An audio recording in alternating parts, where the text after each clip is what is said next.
Programang ito ay rated SPG, striktong patnubay at gabay ng magulang ang kailangan.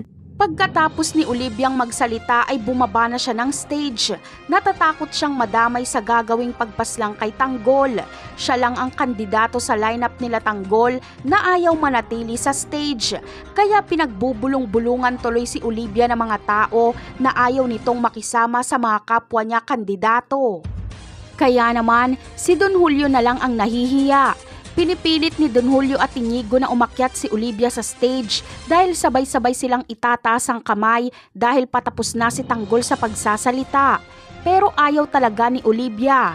Si Inigo na lang ang nahihiya para kay Olivia, kaya siya na lang ang umakyat para i-represent ang kanyang ina.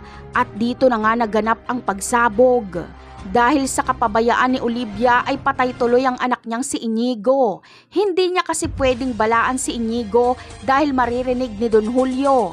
Kaya labis ang hinagpis ni Olivia dahil dinamay ng mga gerero ang kanyang anak. Wala na siyang ibang gagawin kundi maghiganti. Ang mga gerero ang dahilan kaya namatay ang asawa ni Olivia at sila din ang dahilan ng pagkamatay ng anak ni Olivia.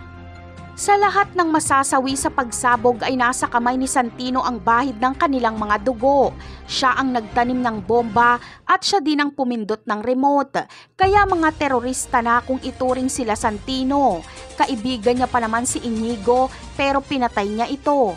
Tuluyan ng naging demonyo si Santino. Napakarami pa nating dapat abangan sa mga susunod na episode. Paalam!